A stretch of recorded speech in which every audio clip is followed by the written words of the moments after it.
You're watching Ruck and Roll, and in today's one, we're actually going to be watching a video from Rugby Pass where they had an interview with the big boy Aotearoa. And yeah, they just have a little bit of a chat with them, and I thought that you guys will react with me to this one and enjoy the reaction with me. So let's get into it. Coming on board for the Rugby Pod? Yeah, thank you. I'm a big fan. I try to keep up whenever I can, but yeah, good to finally hear. Thank you for the opportunity. Excellent. Jim would be stoked about that.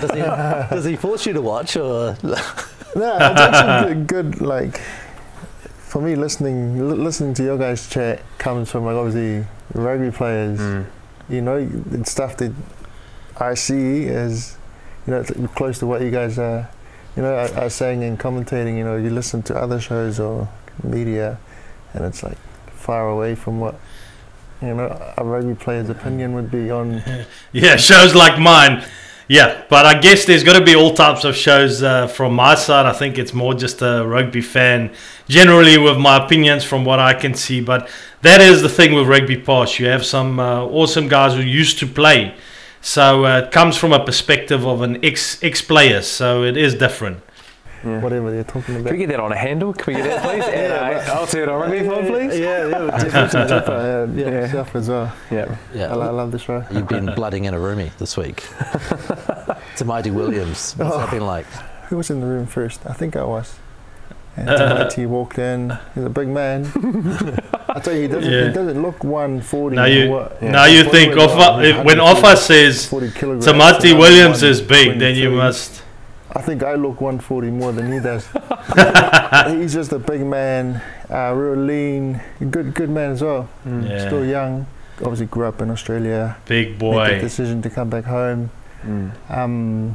Yeah, made some tough choices in his career so far, but it's working for him at the moment. Put him in a good space. And I guess just for you, obviously, mate, you've been around. You call yourself a veteran. Is that okay? Us calling you that now, a veteran? No way. and by the way, how quickly did this guy become a veteran in the team? I mean, just the other day he was still new on the scene, and just, you know, in the space of like 2-3 years, now they're calling him the veteran. But didn't, you know, very weird. We played a lot with school together, and I guess, mate, your growth and where you are now. Strong guy, man. Around Jason Ryan coming in, Smith obviously coming in the last 12 months. What have they done specifically that we've seen the growth in Mendoza and against the South Africans? You guys were just brutal and relentless in your attack structures and your breakdown, especially.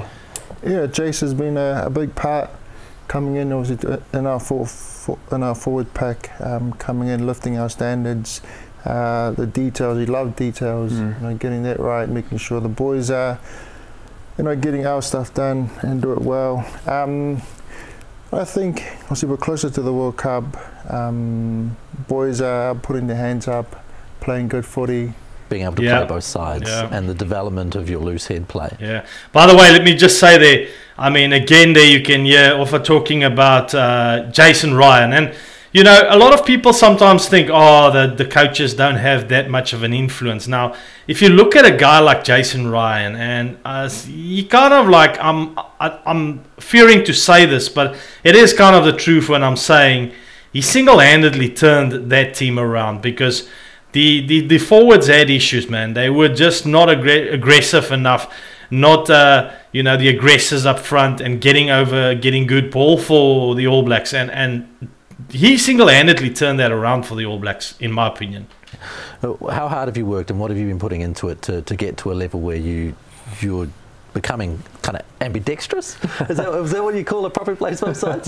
It's a good skill to have, and obviously we have Tamaiti now who's playing both sides. We've got Tevita Mafileo also who can play both sides. It's not just me anymore, which was the case the last few years. It's a great skill to have, but it comes with its challenges. I have to move across to the Make sure your utility forward. Yeah, for a couple of weeks, and when I go back to tie head, it's like I've gone back 2 steps further backwards than where I was when I left. When you can imagine the technique's obviously very different from both shoulders, and that guy has to cover open side, and then the tight head side is going to be very different.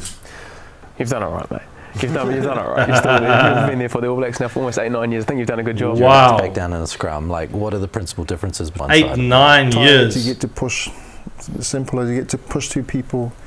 Trying to keep the scrum down. Whereas loose head, you're scrummaging with one side of your body, one shoulder, and you're trying to keep the scrum up.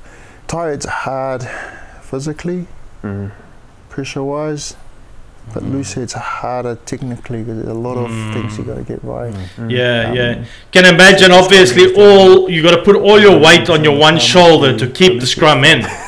Because his job is to keep the scrum up. Yeah. Your loose head's the hardest job, man. The rest of your body has got to balance out. Like you must have to do a lot of work as a loose head. Core strength, all in the core. Crumbling. Yeah. Obviously, tired these sides is one of the main position in rugby, but I think loose head is just as hard until you go through it and scrum as a loose head. You don't get to realise how tough it is. I think for the tight head, that's where you need the power. That's where you really need to be able to push and get that momentum in the scrum. I think for the loose head, it's more about keeping the form in the scrum and the technique. That's important. So kind of pushing in so you don't collapse. You really a big influence on if that scrum's going to collapse or not. And we often see in games it's the loose head that gets penalised because it's not an easy position to play to keep all that weight up. Really. Serious core strength, and he's one of those guys that can play both sides. And it's amazing to see so many All Blacks these days being able to play both sides because it's really like it's a skill, and it is it makes you a utility player, which means you got so much more of a chance being picked for the All Blacks because you can basically do that. Especially technically. I think I've been around for long now that I know what it looks like. Yeah. But the next stage is knowing what it feels like, because obviously out there on the field, you can't see yourself doing scrummaging. But if you can feel when you're not in your strongest position, I think that's the hardest step to get to. So getting feedback from your teammate is very important. All right. As I understand, Cody Taylor is also quite influential in giving everyone good feedback and taking the game very seriously. So he probably gets a lot of feedback also from Cody. Lastly, I guess more so just this is thinking of the World Cup in a few months' time. The Irish and the French, a great challenge where the Irish came here, last year and did a job on you boys, and you've shown growth from that area. And then going into France, you would have played in France before. What do you think you guys are going to need to do to win the Rugby World Cup, knowing that those two teams have probably been talked about as favourites with you guys in South Africa as well? What do we need to do? Tough question. I think we're heading the right direction. And he doesn't want to give too much away. Footy. Just before a World Cup, you don't want to talk out too much. To work closely together to have a plan for us in terms of we don't burn out early. Yeah. The workloads for the players. Obviously, we'll come out of a hard Super Rugby season, and I think the Chiefs and the Crusaders boys haven't had any rest. Yeah. I think that's going to be important. The challenge will always be there in terms of other teams are getting better, like you said, France, the Irish. South Africa, England, Scotland's doing well. Like Japan on their day, they can beat anybody. You can't sleep on 18. South Africa, don't sleep on Japan. I think it's going to be good. Going in there, obviously I was part of the 2019 World Cup. You could just feel the weight of the expectation. You're going out there to win. We are the favourites for that World Cup. But I think it's quite good going in there. It's got a lot of people now. The external conversation is a different one. Yeah. That's interesting. The World Cup, France, you've done a bit of time there. What are your favourite aspects about going to France? Anything in particular you like to do while you're over there? I just love the crowd, to be honest. It's hard going away for footy because you're just so focused. You get one day off a week where you're trying to get your body right, get some homework done. So you end up, no real shopping days for the All Blacks or exploring. They just work, man. I love the fans. It's going to be a good World Cup in France. From here, from New Zealand, stadium's packed. It's loud. People sing. It's almost like a football. Yeah. So that's a good point he makes there. You know, it's almost like football matches. Have you guys seen those stadiums? I'm sure you all have, obviously.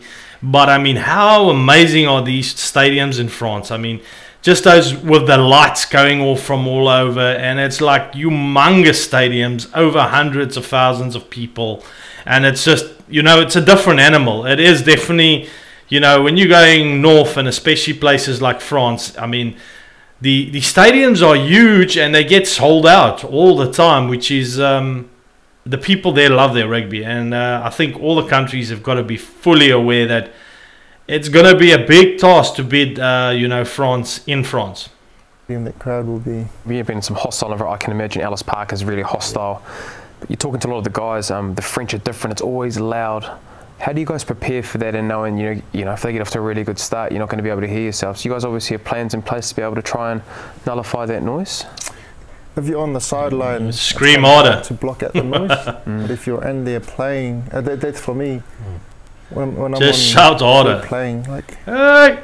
You can't. You're just zoned in that you can't really. Can't hear anything. No, you don't. Yeah.